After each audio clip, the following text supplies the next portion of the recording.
Hola, ¿qué tal? Muy buenas tardes a todos nuestros ciberescuchas que nos están acompañando en esta tarde. Mi nombre es Avi Valencia. Estamos transmitiendo desde las instalaciones de la Facultad de Ciencias Sociales de la Universidad Autónoma de Sinaloa, aquí en el bellísimo puerto de Mazatlán, Sinaloa.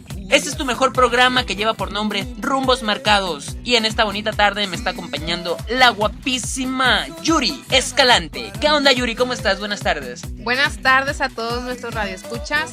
Muy bien, Avi, me siento muy contenta, muy agradecida y es un honor para mí poder compartir con ustedes sobre el siguiente tema. Fíjense que el día de hoy hablaremos de una de las maravillas que se encuentran en el puerto de Mazatlán, Sinaloa. Me refiero al majestuoso faro natural más alto del mundo.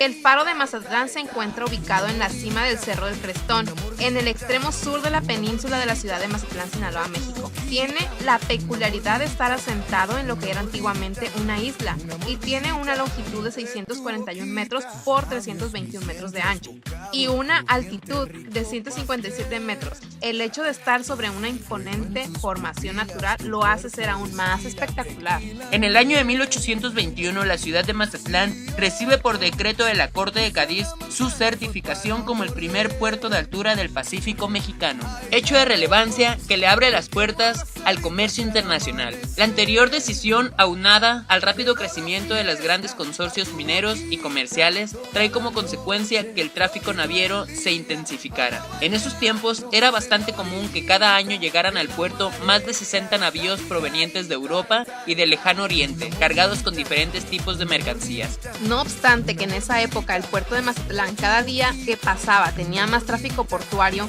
inexplicablemente, aunque parezca increíble, durante un periodo de 7 años no existió ninguna señalización que permitiera a los marinos el ubicarse y realizar acercamientos al puerto con la debida exactitud, sin que ello significara poner en peligro a sus embarcaciones.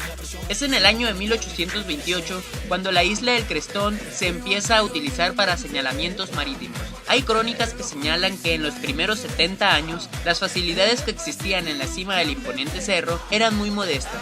Tan solo un templete de mampostería sobre el que se encendían antorchas y hogueras alimentadas de madera y carbón, que producía una luz tenue que solo podía distinguirse a muy poca distancia. Esta situación mejoró con los años al empezar a usarse lámparas de aceite y querosene que ya permitían una luz más fija, intensa y penetrante. Al pasar de los años, se le construye una pequeña torre en la que se instala una lámpara de manufactura inglesa alimentada de gas y que producía una luz a través de un lente especial de tipo Fresnel que por sus características técnicas permitían la generación de una luz más intensa y por consiguiente se facilitaba el dar un mejor servicio a la navegación, ya que al ser distinguible a bastante distancia, los acercamientos eran efectuados con mayor precisión. Oye, Yuri, ¿y a qué te refieres diciendo tipo Fresnel? Fresnel, déjame te cuento. El nombre proviene del físico francés Augustin Jean Fresnel, quien fue el primero en construir un tipo de lente que reemplazaría a los espejos. Este lente busca conseguir de forma más barata y poco pesada un sistema colimador focalizador de luz. Muchas gracias por esa referencia, Yuri. De acuerdo a las crónicas existentes en el año de 1892, siendo presidente del H Ayuntamiento del puerto el señor Bernardo Vázquez, cuando se empiezan las primeras construcciones del faro, estas obras estuvieron a cargo de uno de los más reconocidos ingenieros de la ciudad, el señor José Natividad González, quien además fungía como el director de la Junta de Mejoras Materiales. Pero no es sino hasta en el año de 1930, en tiempos del gobernador, el general Macario Gagiola, cuando se empiezan a hacer las adaptaciones finales a la casa del faro y se construye desde un punto conocido como Punta Pala, la ampliación de la escollera del Cerro de la Azada y su relleno artificial, trabajos que permitieron que la isla del Crestón dejara de ser un cuerpo de tierra separado del puerto de Mazatlán y quedara configurada en la forma como la conocemos en la actualidad. Es a principios de los años 1920 que su sistema de iluminación se cambia al empezar a usarse lámparas con filamentos eléctricos que necesitaban para su operación la electricidad.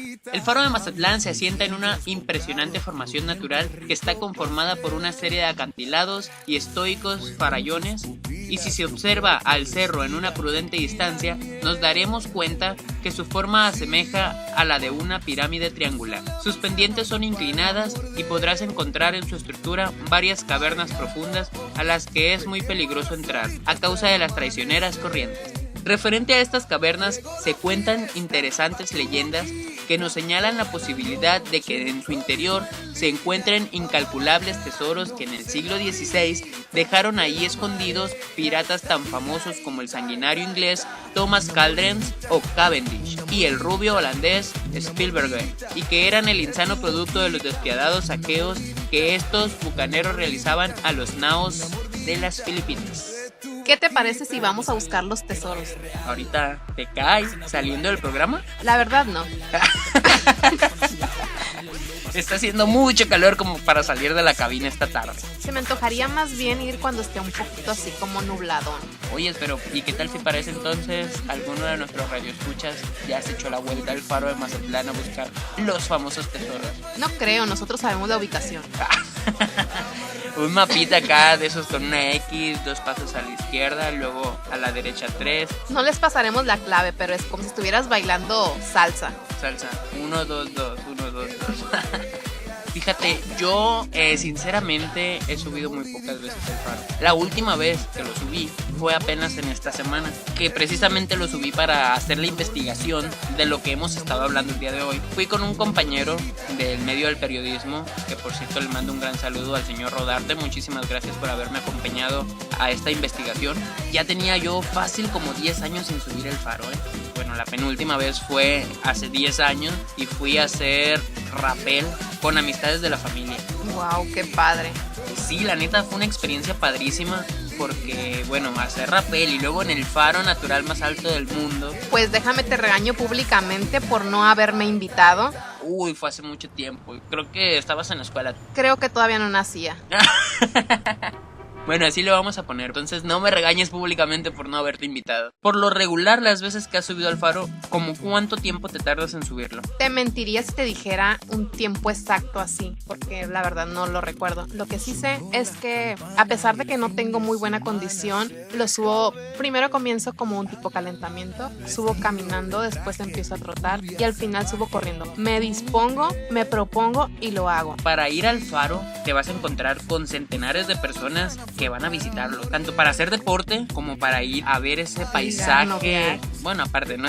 Me he encontrado con familias que van solamente para disfrutar del paisaje del puerto de Mazatlán, Sinaloa, porque, wow, o sea, es fascinante. Quien viene a Mazatlán y no sube al faro de Mazatlán, mejor que ni digan que vinieron a Mazatlán, porque se están perdiendo de una gran belleza natural del puerto. ¿Qué te parece si armamos una dinámica? A ver, platícame. Con la misma gente que, bueno, porque claro está que nos están escuchando de varias partes de la República Mexicana y de más allá, ¿verdad? No solamente del puerto de Mazatlán, Sinaloa. Pero esta dinámica me gustaría hacerla con la gente de aquí de Mazatlán, Sinaloa. ¿Qué les parece si durante una semana subimos como parte de un reto? Subimos al faro durante una semana completa, todos los días de la semana, los 7 días sin descanso alguno. ¿Are you crazy? Poquito nomás. De hecho, estaría fabuloso. Estaría fabuloso. Y de que se puede, se puede. Déjame nada más pedir mis vacaciones porque no creo levantarme. De hecho, lo podemos hacer ahora que estamos de vacaciones en la universidad. Lo podemos hacer por las tardes, cuando vaya bajando el sol. Como eso de las 6, 7 de la tarde. Nos reuniríamos abajo del faro. Los que quieran unirse a este reto, dejen sus publicaciones en la parte de abajo para hacer como una especie de grupo, para dar bien la información de cuándo empezamos el reto y quiénes van a unirse a este reto. Muchísimas gracias, Yuri, por haber estado en el programa del día de hoy, que por cierto, nuestro segundo programa. La verdad es muy importante para mí que nos estés visitando el día de hoy, pero pues lamentablemente, como todo tiene un principio, todo tiene un final. Aprovechando este momento, quiero mandar un saludo muy especial para mi amigo José Carlos, que está estudiando precisamente en esta universidad, a punto de graduarse, y también un saludo muy especial para mi hermana Ana Ivette Escalante. Se despide de ustedes agradeciéndote de nuevo, Yuri Escalante.